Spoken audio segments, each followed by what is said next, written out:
so while people are coming, we can start, and I will say welcome.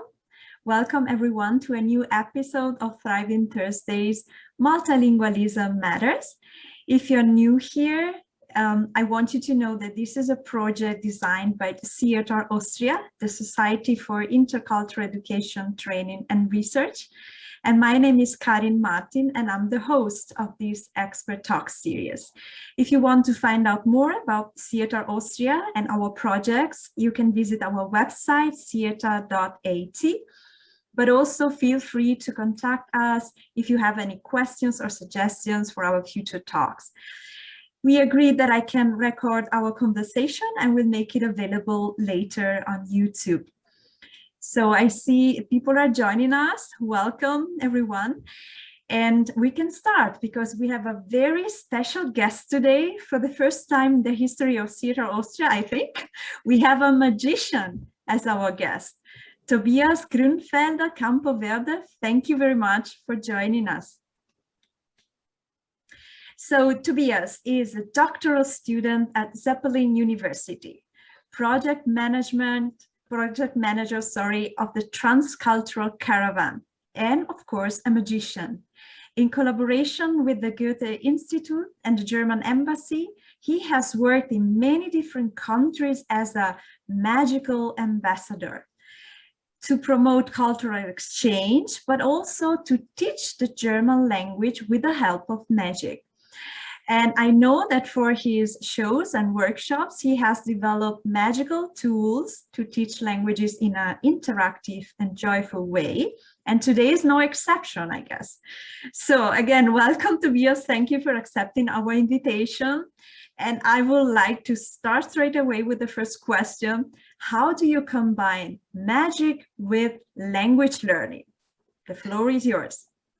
Yeah, first of all, thank you, Karin, so much for having me, for giving me the opportunity to talk a bit how I use magic for language teaching. And I'm looking forward actually to have an also interactive session with all of you. If there are questions or comments or some more magic to share, I'm always looking forward, because for me, this is an ongoing journey.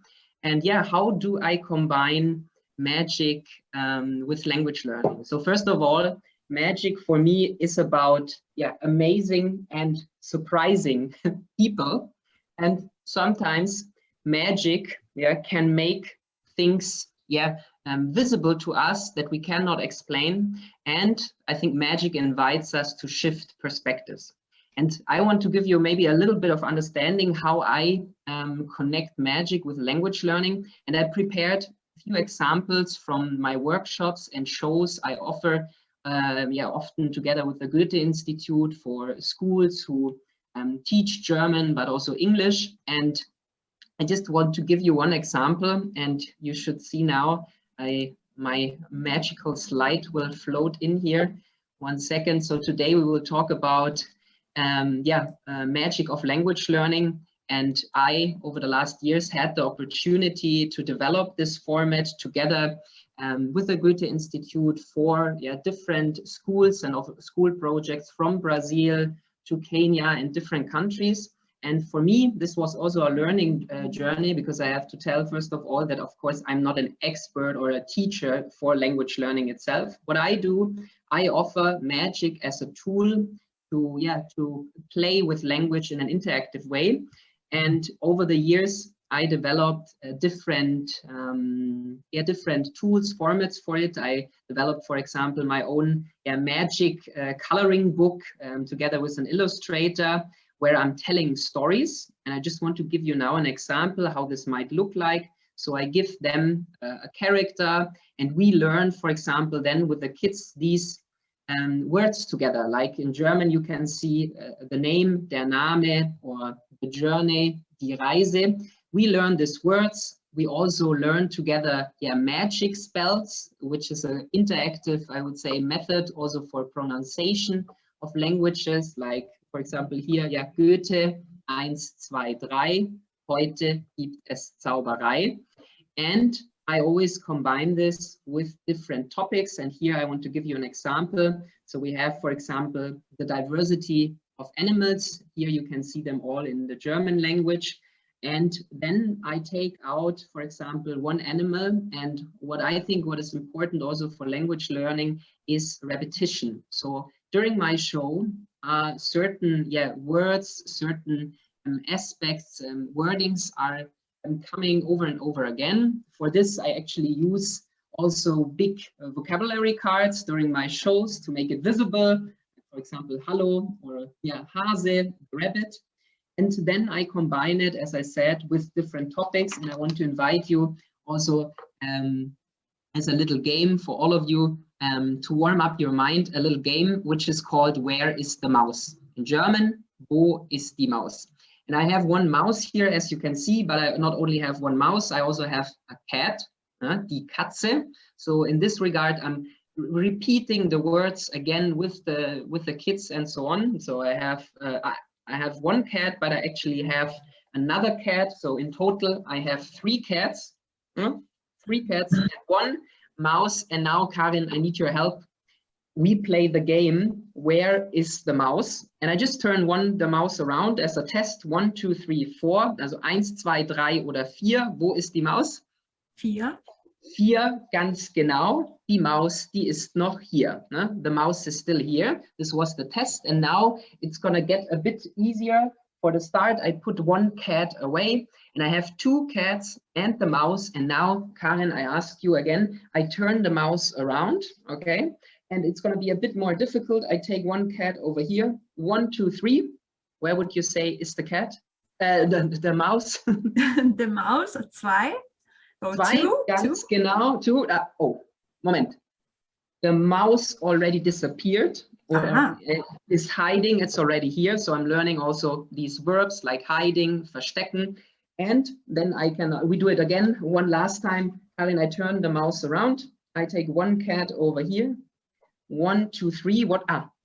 Actually, let's do. I have an idea. I take 1 cat away, and we have only 2 left. What would you say? 1 is the mouse. Here, there. Mm-hmm. No. Oh. But look, this is sometimes real magic. The mouse is also not here because the mouse actually disappeared and is back hiding from the cats. Wow, very nice. So with these tricks, I connect with the topics, for example, of animals. I give the kids also a very, let's say, surprising experience, and I'm pretty sure that they all will remember the mouse.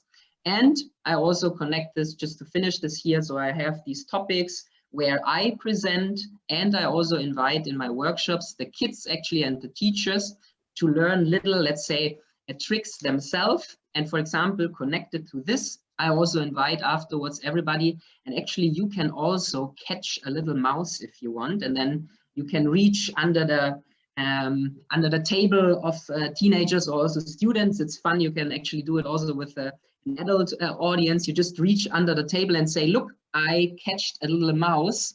And don't be surprised, it's a real mouse. Look, it's coming out there. A little mouse. So this is just a little, a little game I offer, or a little trick where you can just, with the students together, make a little mouse yourself, or even a fox if you want. Put it on the finger. And again, here you combine the words, and you can say, surprise your friends with catching a mouse. So they have to apply maybe their language to a specific context.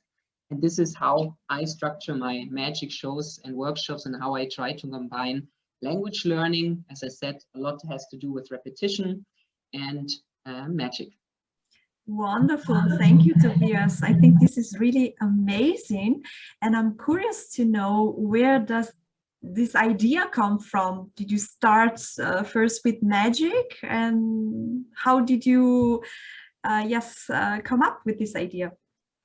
I started with magic when I was in my teenage years, and it started as a hobby because I was fascinated by magic.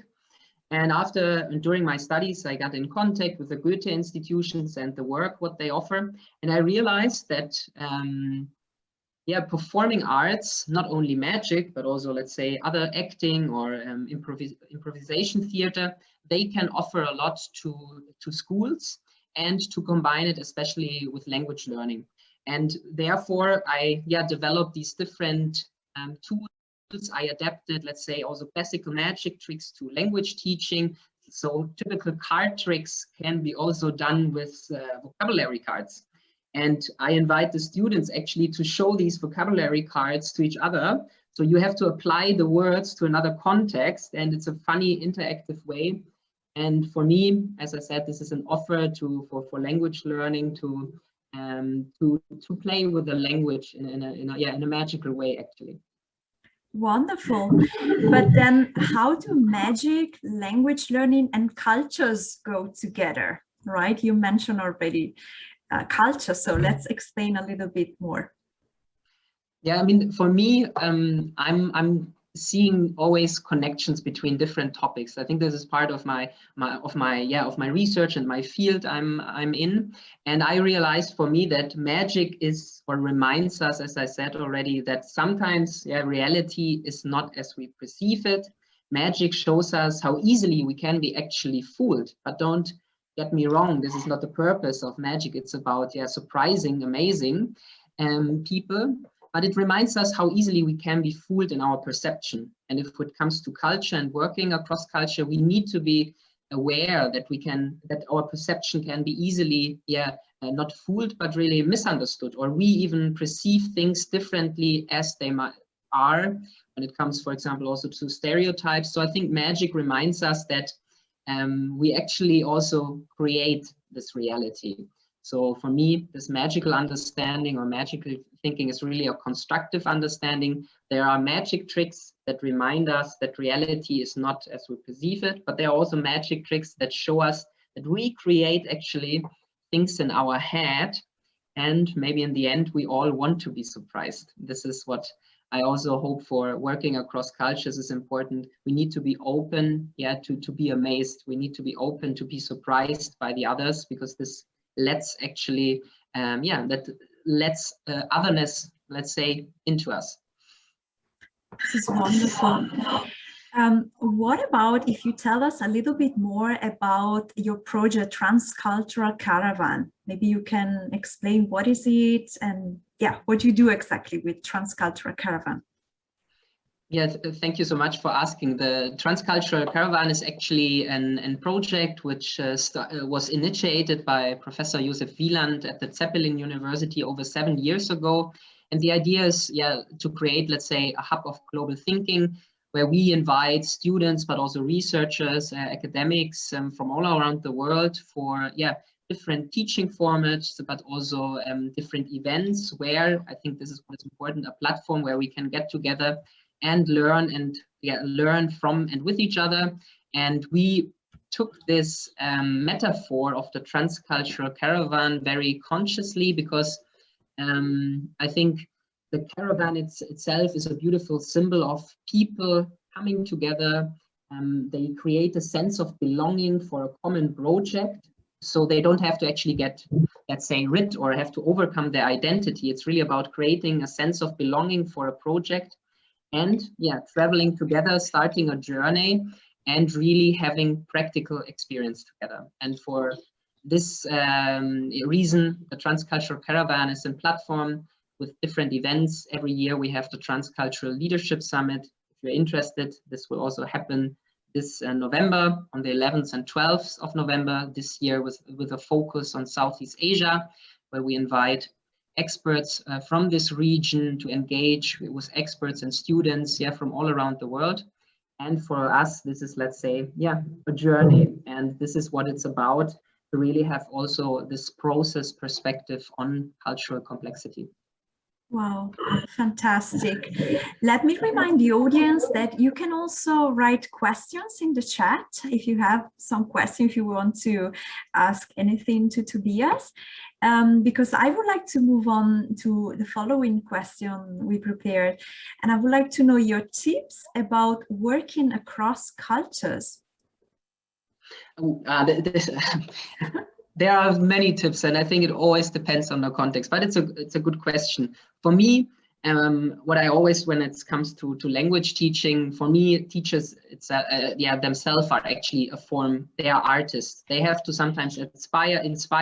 Sometimes they have to also, let's say, steer the audience, or let's say the students, in a certain direction. So for me, teachers are always artists and need to be open and creative for ideas. And when it comes to tips for working across cultures, I think, first of all, we really need to be aware of cultural differences. That means we have to value them, respect them, and sometimes maybe even to endure them. But we need to be ready really to find commonalities. We have to find the things that bring us together. And this is what I would say as a tip. Sometimes it's really worth it to look for the common ground or the common interest that maybe brought us together in the first place, and to remind ourselves why we are here together in this specific context or meeting, because this can be the starting point to take everybody on board. And maybe from over my let's say magical experiences over the year, one important tip would be also that magic really reminds us that everything happens in interactions, in a relation. So if I would perform, my magic without an audience, without people watching, there would be no magic. So magic needs spectators, magic needs these interactions. And my tip is always to really look at these interactions and to make this, to make this magic even possible, or to make it happen. Yes, for sure. And I have something in mind that I want to ask you. You mentioned you worked also with children, right? Teaching German, for example. And now you're talking about working across cultures. So how important it is, in your opinion, to start really with children? I'm not only talking about teaching languages, but really to try to discuss or work with them with cultures, with different cultures. How important is that? And do you have their experience in that sense? Yeah, what I shared with you before, that I create stories connected with my magic. So for example, I have this story about the diversity of our world, and it starts to make this awareness of different diversity parts we can look at. And for children, this is often an easy starting point. So the diversity we can find in nature, the diversity we can find in the animal world. This is often for, let's say, small kids, very appealing, and then you can have these little interactions about animals. Then I move on to the diversity of humans, the different cultures and different languages that might existing here, just to give you there an example. So I break up this topic of different diversity things we can look at, just to create this awareness. And this is how to say, it depends always on the age, how deep you can discuss certain topics, but this is how I open up certain discussions or try to trigger them.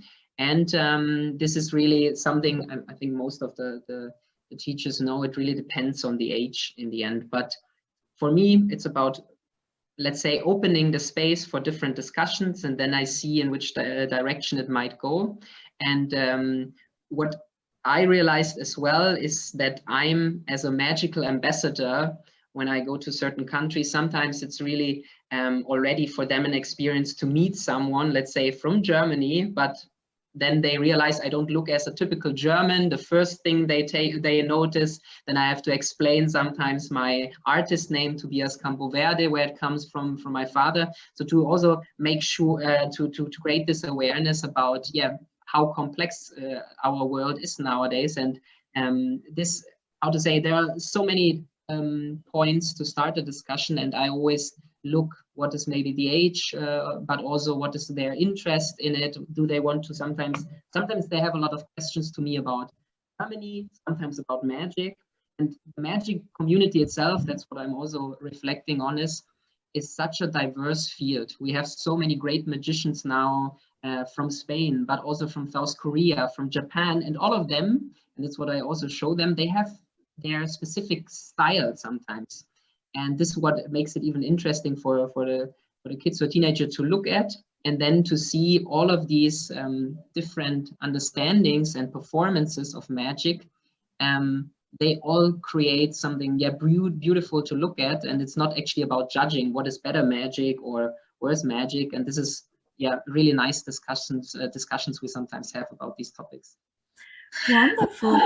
And working with children, have you ever had an experience or something that really surprised you, something that the kids did or that they asked you, something that really you didn't expect it? Yeah, actually, I would say there were a few moments. So for me, when I do these workshops and shows, like magic as a tool offers a lot of learning opportunities for the kids. So first of all, it triggers logical thinking, because we have to sometimes go through step by step through different tricks. So it triggers logical thinking. It also shows them that you have to think through certain movements and actions. This is a really important step for, especially in a younger age, to think from the beginning to the end of a magic trick. Because so often, you know, they stop in between. They have the feeling the trick is over, but it's actually not. So to think this through, so we have logical thinking abilities which trigger creative thinking, but also teamwork, collaboration. I let the kids work together on certain tricks, or let's say little games, that they also explain it to each other sometimes, because sometimes one kid is understanding it more quickly than the other, so they can help each other there.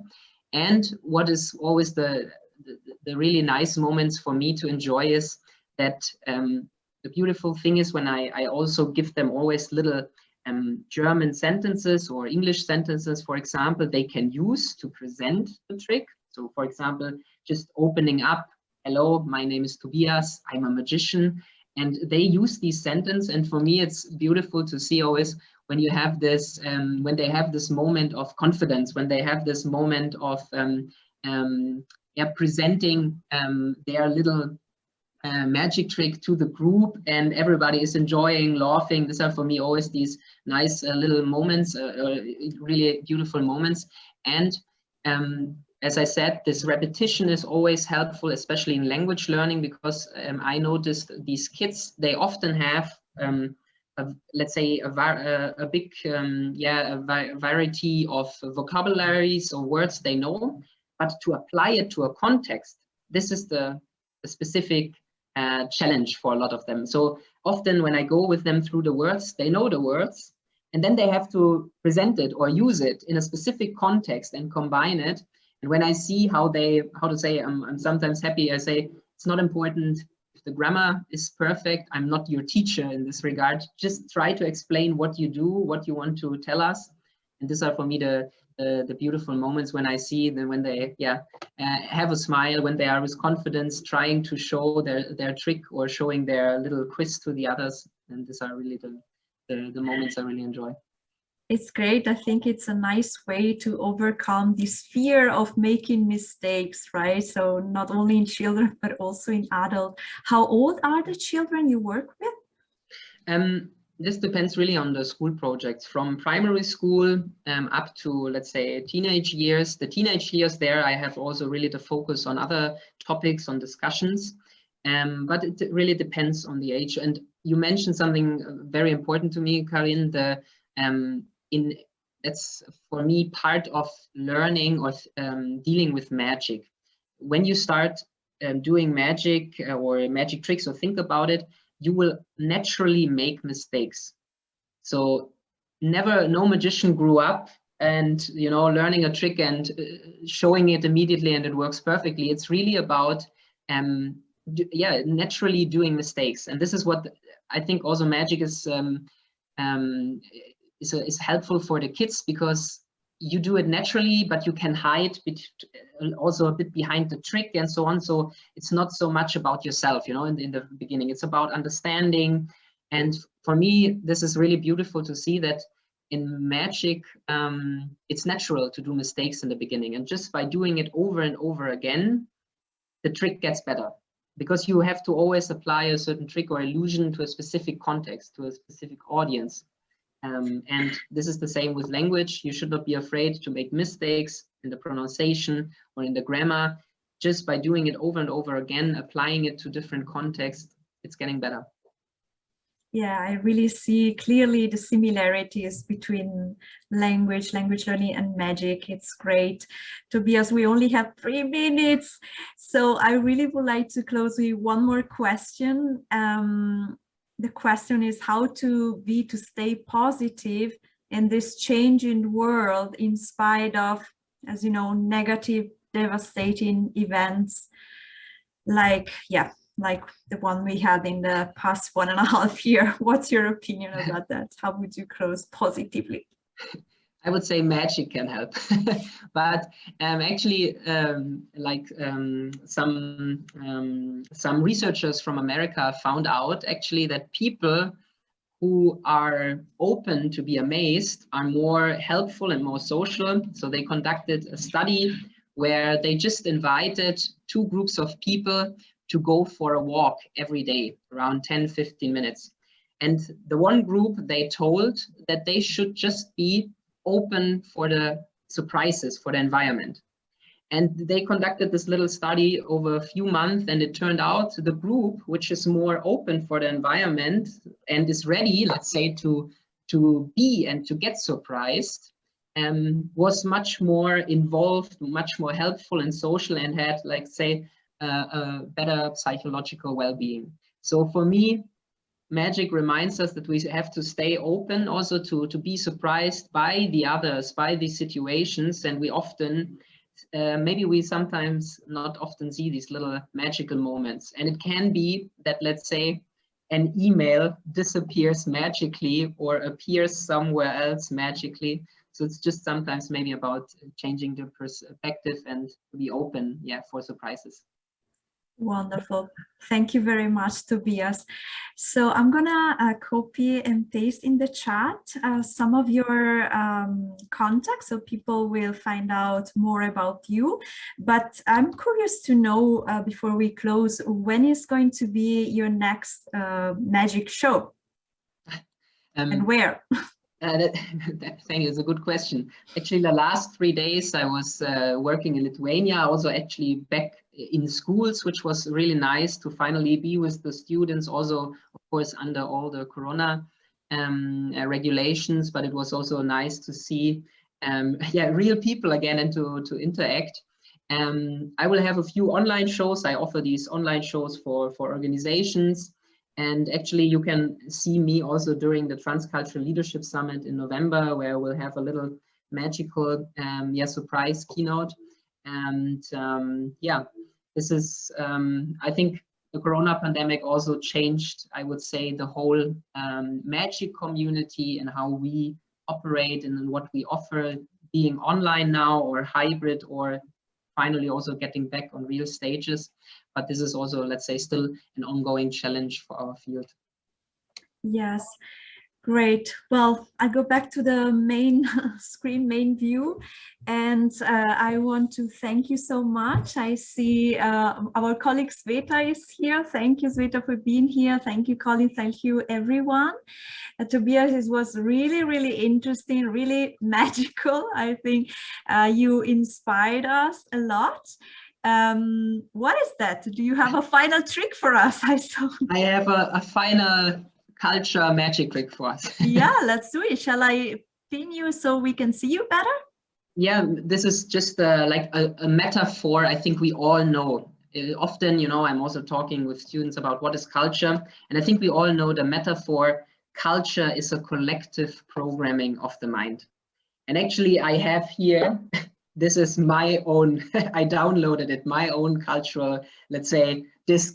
And I just put it in here. And as I said, it's mine. So it's a very personal. This is really important because culture is always lived very individual.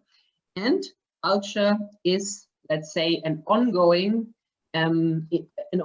process of constructing and reconstructing, especially in the interaction with others. So as I like to say, the world is and stays colorful. And then sometimes actually also, as you can see, wow, new things come up And this is what this little metaphor is about. It reminds us that we are actually the product of culture, but also the carrier of culture, and yeah, the producer of culture. And this is what this little magic is about. Thank you. Thank you so much. That was amazing, a really nice way to close this topic. Thank you again. I would say see you then in 2 weeks for those of you who are following Multilingualism Matters. And Tobias, let's stay in touch. Maybe there will be some other occasions to do some magic with you, right? Yes, I mean, thank you so much again for the invitation. As you have seen, I try to combine magic with language teaching. I offer these, these programs for schools, but also for teachers. So I do sometimes workshops for teachers. So everybody who's interested, feel free to reach out. I have these different tools I provide. I wrote also, a whole seminar book about this concept, and it's an invitation to teach languages in a playful, magical way. Wonderful. Great. Grazie mille. Thank Buonasera. you. Arrivederci. Thank you very much. Thank you for the magic, Tobias. Bye. Thank you. Bye. Thank you.